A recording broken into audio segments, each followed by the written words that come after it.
नमस्कार विद्यार्थियों।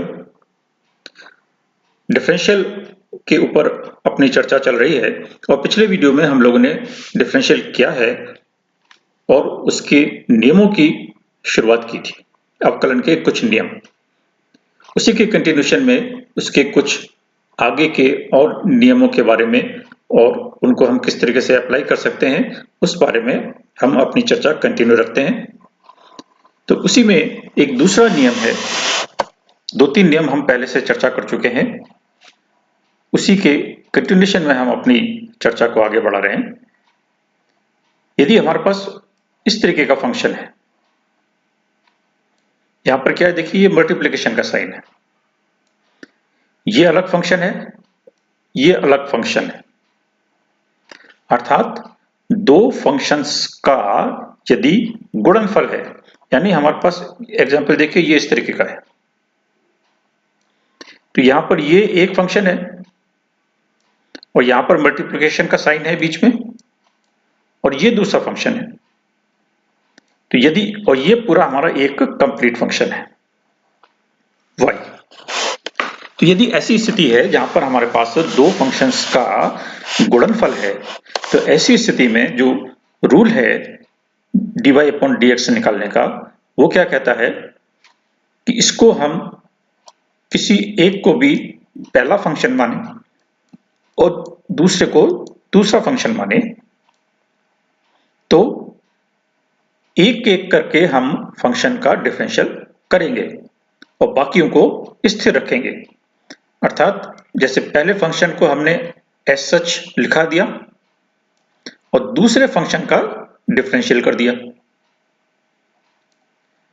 और फिर इसके बाद यहां पर दूसरा वाला फंक्शन एज सच लिखा और पहले वाले फंक्शन का डिफरेंशियल कर दिया।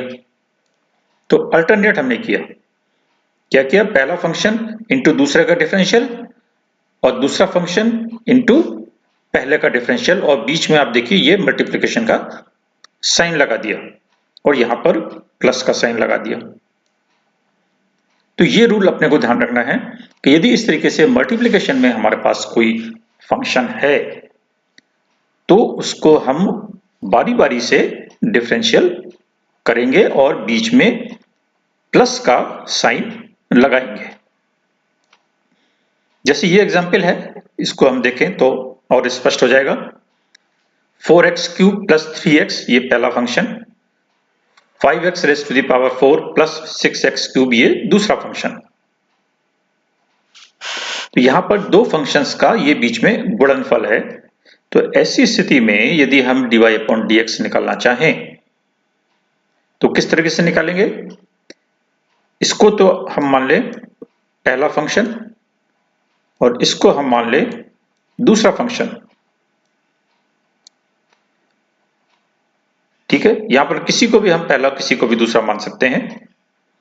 तो क्या करेंगे, पहला फंक्शन तो हमने एज सच लिख दिया 4x³ + 3x, और दूसरा वाला फंक्शन जो है 5x⁴ + 6x³, इसको हम डिफरेंशियल के लिए लिखेंगे d/dx, यानी इसका डिफरेंशियल निकालेंगे और फिर प्लस का साइन लगाते हुए ये तो हमने लिख दिया दूसरा फंक्शन और फिर यहां पर पहले फंक्शन का डिफरेंशियल निकाल दिया या लिख दिया। तो सबसे पहले तो हम उस रूल को अप्लाई करेंगे जो कि डिफरेंशियल के लिए है और फिर उसके बाद इसकी गणना करेंगे। यहां पर देखिए मैंने स्टेप्स छोड़ दिए हैं, ये आपके करने के लिए हैं। यहां पर मैंने सीधे रिजल्ट लिखा है, इसमें बीच में स्टेप क्या आएगा, 4x³ + 3x तो ऐसे ही रहेगा, इसका हम डिफरेंशियल करेंगे तो क्या बन जाएगा 20x³। ठीक है, इसका बन जाएगा 20x³, इसका क्या बन जाएगा 3 × 18 18x², और फिर इसके बाद हम इन दोनों को मल्टीप्लाई कर देंगे और यहां पर 4x³ है यानी 3 × 12 x² बन जाएगा और यहां पर x raise to the power 1 है ये, तो 1 माइनस 1 इक्वल टू 0 और x raise to the power 0 equal to 1, तो ये हो जाएगा 4x क्यूब प्लस 1। तो ये स्टेप्स यहाँ छोड़ रखे हैं आपके करने के लिए, इसको आप कीजिए और फिर यहाँ पर इन दोनों को आप मल्टीप्लाई करेंगे डिफरेंशियल निकालने के बाद। इसका डिफरेंशियल निकालने के बाद इसको आप 4x क्यूब प्लस 3x से मल्टीप्लाई करेंगे, ठीक है। और फिर इसके बाद कुछ टर्म्स आपके पास ऐसी आएंगी जो कि आपस में ऐड हो पाएंगी, यानी जिनकी पावर्स सेम होंगी वो ऐड हो जाएंगे। अब आप देखिए यहां पर मैं आपको बताता हूं, ये हो गया 4 पंजे 20 x क्यूब, ठीक है, और यहां पर है ये 4x क्यूब। जब हम मल्टीप्लाई करेंगे इसको तो हमारे पास क्या आएगा, 20 चौक 80 x raise to the power 6, ठीक है ना, यानी 80 x raise to the power 6 ये आ जाएगा। और यहां पर आप देखिए यहां पर ये कितना हो गया, 3 चौक 12 x स्क्वायर,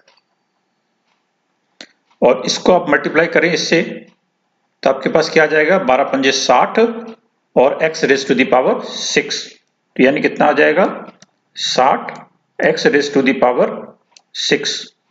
तो यहां पर आपके पास दो टर्म्स आ गई, ये दोनों आपस में जुड़ जाएंगी तो कितना बना देगी, 140 x raise to the power 6। तो यहां पर ये मैंने डायरेक्ट लिखा है। अब आपको इसे पूरी तरीके से हल करना है और देखना है कि ये इतना आता है या नहीं आता है और किस तरीके की गलतियां आप कर सकते हैं। हालांकि इसमें कहीं नेगेटिव साइन नहीं है इसलिए गलती की संभावना नहीं है, लेकिन फिर भी आप इसको करके देखिएगा कि ये इतना आता है या नहीं आता है।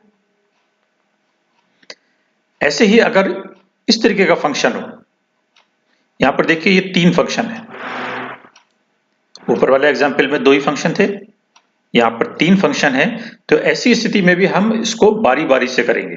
हालांकि इसका उपयोग हम फिजिकल केमिस्ट्री में नहीं करेंगे कहीं शायद संभवतः, लेकिन फिर भी ध्यान रखने योग्य है कि यदि 3 फंक्शंस का मल्टीप्लिकेशन है तो ऐसी स्थिति में पहला फंक्शन या तो एक एक करके डिफरेंशियल कर दीजिए, पहले फंक्शन का डिफरेंशियल और बाकी 2 को स्थिर रख दीजिए, फिर दूसरे का डिफरेंशियल पहले और तीसरे को स्थिर रख दीजिए और तीसरे का डिफरेंशियल पहले और दूसरे को स्थिर कर दीजिए। तो यदि इस तरीके से मल्टीप्लिकेशन वाले टर्म्स हमारे पास हैं तो इनको हम बारी बारी से डिफरेंशियल करते हैं।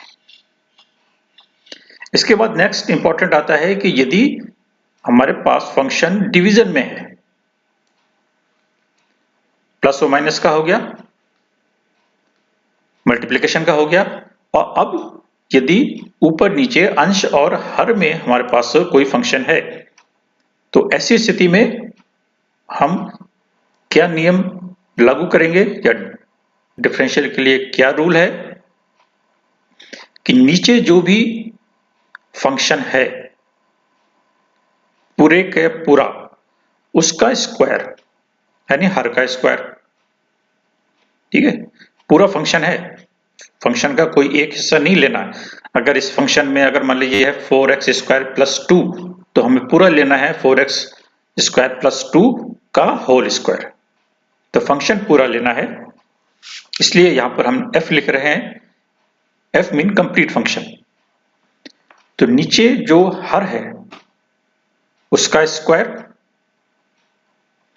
और फिर इसके बाद अंश का अवकलन, अंश मतलब ऊपर वाला जो फंक्शन है उसका डिफरेंशियल इनटू हर, खाली हर का डिफरेंशियल नहीं है यहां पर, और माइनस का साइन लगाते हुए फिर अंश इनटू हर का अवकलन, यानी यहां भी बारी बारी से अवकलन है, लेकिन इसमें यहां पर 2 अंतर हैं, एक तो माइनस का साइन है और दूसरा पहले अंश का अवकलन है और फिर इसके बाद हर का अवकलन है। वैसे आप देखते हैं अंश बटा हर लिखते हैं, तो इसलिए आप याद कर लीजिए कि पहले अंश का अवकलन आएगा फिर बाद में हर का अवकलन आएगा और माइनस का साइन आएगा, क्योंकि इसको आप आगे पीछे नहीं कर सकते। उससे हमारा आंसर बदल जाएगा। तो यदि इस तरीके से डिवीजन में हमारे पास कोई फंक्शन है y, तो उस पर ये नियम हम लागू करेंगे, नीचे तो हर का स्क्वायर और ऊपर अंश का अवकलन इंटू हर माइनस अंश इंटू हर का अवकलन। इस नियम को हम लागू करेंगे। किस तरीके से लागू करेंगे उसको हम एग्जाम्पल से देख लेते हैं। ये हमारे पास एग्जाम्पल है y equal to e raise to the power x upon x cube. तो ये हमारा एक फंक्शन है और ये दूसरा फंक्शन है। फंक्शन वो होगा जिसमें कि x है और दोनों में ही x है। तो ऐसी स्थिति में हमारे पास दो फंक्शन हो गए, यहाँ पर e raise to the power x अंश में और एक्स क्यूब हर में। तो यहाँ पर उसी तरीके से हम इसको अप्लाई करेंगे, हर का स्क्वायर यानी एक्स क्यूब का स्क्वायर और फिर अंश यानी e raise to the power x का डिफरेंशिएशन इनटू हर और फिर e raise to the power x यानी अंश इनटू हर का अवकलन। पहले अंश का अवकलन फिर हर का अवकलन और फिर इसके बाद इसको हम सॉल्व कर देंगे। तो यहाँ पर अभी हम लोगों ने चर्चा नहीं करी है, यदि function e raise to the power x है तो e raise to the power x का differentiation e raise to the power x होता है। तो इसलिए हमने यहाँ पर अभी इसको यूज किया है, आगे और चर्चा करेंगे। तो e raise to the power x into x cube और यहाँ पर e raise to the power x और एक्स क्यूब का डिफरेंशिएशन कितना हो जाएगा 3x स्क्वायर। तो हम क्या लिखेंगे यहाँ पर, ये e raise to the power x और e raise to the power x तो कॉमन है तो इसको हम ब्रैकेट से बाहर निकाल सकते हैं, रह जाएगा एक्स क्यूब, ठीक है, और माइनस 3x स्क्वायर। यहां पर भी देखिए मैंने एक स्टेप अभी छोड़ा है, तो आप कहेंगे कि ये सीधे यहां पर ये कैसे आ गया। यहां पर भी एक स्टेप मैंने छोड़ा हुआ है, e raise to the power x तो लिख दिया है लेकिन यहां पर एक्स स्क्वायर भी कॉमन लिया है, क्योंकि यहां पर है एक्स स्क्वायर, यहां पर है एक्स क्यूब। तो यहां पर एक्स स्क्वायर मैंने कॉमन लिया है, बाहर निकाला है, और ऊपर की 2 पावर और नीचे की ये 6 पावर। तो क्या हो जाएगा, यदि आप पिछला कुछ रिमाइंड करें तो x square upon x raise to the power 6। तो क्या होगा, ये 2 नीचे चला जाएगा और 6 माइनस 2 यानी x raise to the power 4 बना देगा। तो कुछ स्टेप्स मैं बीच में छोड़ देता हूं ताकि आप लोग थोड़ी सी अपनी कुछ याददाश्त ताजी करें और नियमों को लगाते हुए उसको हल करने का प्रयास करें। तो यहां पर वो स्टेप एक कम है, एक्स स्क्वायर भी कॉमन है और उसको यहां पर माइनस करके सीधे x raise to the power 4 मैंने लिखा है, आप करके देखिएगा इसको। तो इस तरीके से हम उसको dy अपॉन dx निकाल सकते हैं। और यहां पर एक चर्चा और होती है, फलन के फलन का अवकलन। इसमें क्या है, तो यहां पर एक और चर्चा होती है, फलन के फलन का अवकलन। ये क्या है, इसको एक एग्जाम्पल लेके आपको, ये तो देखिए थ्योरेटिकल एस्पेक्ट है उसका सारा, लेकिन इसको एग्जाम्पल लेके मैं आपसे चर्चा करता हूं तो आपके जल्दी समझ में आ जाएगा कि ये है y equal to a square plus x square raise to the power 1/2। तो ऐसी स्थिति में यदि हम इसका dy अपॉन dx निकालते हैं तो इसको निकालने के लिए थोड़ा सा एक डिफरेंट तरीका है कि वो जो नियम हमारे पास लगेगा ही x raise to the power n का, तो ये 1/2 तो पहले आ जाएगा और ये ए स्क्वायर प्लस एक्स स्क्वायर। यहां पर हम इस पूरे फंक्शन को जो ब्रैकेट के अंदर लिखा गया है, इस पूरे को x मान लेते हैं,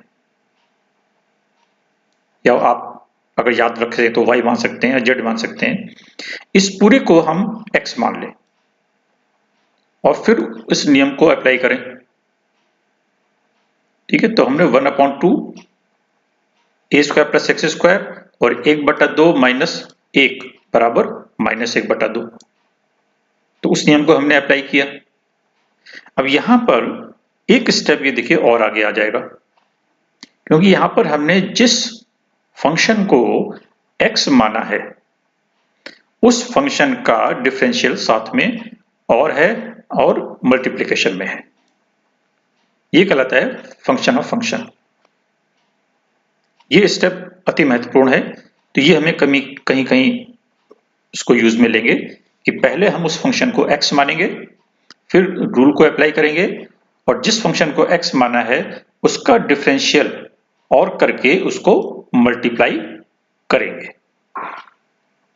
तो इसका डिफरेंशियल हम और करेंगे और इसके डिफरेंशियल में फिर हम वही रूल लागू करेंगे कि ये तो कांस्टेंट है, इसका डिफरेंशियल 0 और ये एक्स स्क्वायर है, इसका डिफरेंशियल 2x हो जाएगा, तो ये 2x आ जाएगा और यहाँ मल्टीप्लिकेशन में। तो ऐसी स्थिति में हम इसको हल करेंगे तो ये 2 से 2 कट जाएगा। तो ये कुछ इस तरीके का हमारे पास डिफरेंशियल इसका निकल के आएगा। तो ये डिफरेंशियल और डिफरेंशियल है। इनफैक्ट ये स्टेप हर जगह है, लेकिन और कहीं हमें इसकी आवश्यकता नहीं पड़ती, तो इसलिए इसको हम लिखते नहीं है, प्रयोग में नहीं लेते। लेकिन जहां कहीं इस तरीके की स्थिति बनती है तो वहां हम यदि किसी फंक्शन को x मानते हैं तो उसका भी डिफरेंशियल करना पड़ेगा। और अपने यहां तो खाली फिजिकल केमिस्ट्री में शायद संभवतः यहीं तक सीमित रह जाएंगे, लेकिन इसके आगे भी ये प्रोसेस चल सकता है कि हमको एक बार और दोबारा जब हम इसका डिफरेंशियल करें तो फिर ऐसी स्थिति बन सकती है कि उसके आगे फिर एक और इसी तरीके का डिफरेंशियल बन जाए, लेकिन उतनी चर्चा अपने को नहीं करनी है। तो ये नियम अपने को थोड़े से ध्यान में रखने हैं। और इन सब स्थिति में यहां पर ये हमें dy/dx निकाला है, तो ये change in y with respect to x है और ये हमारा सारा जितने भी dy/dx हम निकाल रहे हैं ये सब प्रथम अवकलज कहलाएंगे, फर्स्ट डिफरेंशियल कहलाएगा। और ये फर्स्ट डिफरेंशियल निकालने के बाद जो आता है, यदि हम उसको और आगे डिफरेंशियल करें, यानी यदि हम लिखें y equal to x raise to the power 5, ठीक है, तो इसका फर्स्ट डिफरेंशियल क्या हो जाएगा यदि हम निकालें तो वो हो जाएगा 5x rays to the power 4। अब यदि हम इसी को फंक्शन मानते हुए दोबारा इसका डिफरेंशियल करें तो वो हमारा कहलाएगा सेकंड डिफरेंशियल, और उसको हम क्या लिखेंगे डी स्क्वायर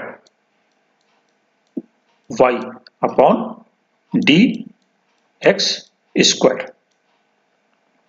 ये सेकंड डिफरेंशियल कहलाएगा फर्स्ट डिफरेंशियल निकालने के बाद, और ये कितना हो जाएगा 20x क्यूब। तो इस तरीके से हम उत्तरोत्तर आगे के आगे डिफरेंशियल निकाल सकते हैं, फर्स्ट डिफरेंशियल, सेकंड डिफरेंशियल, तृतीय डिफरेंशियल। हालांकि उतनी आवश्यकता नहीं है, हमारे पास सिर्फ सेकंड डिफरेंशियल तक निकालने की आवश्यकता हमको पड़ेगी। तो सेकंड डिफरेंशियल निकालने के लिए हमको फर्स्ट डिफरेंशियल से प्राप्त रिजल्ट को या मान को लेना होगा और उसका अवकलन करना होगा, तो ये द्वितीय अवकलज या सेकंड डिफरेंशियल हमारे पास कहलाएगा।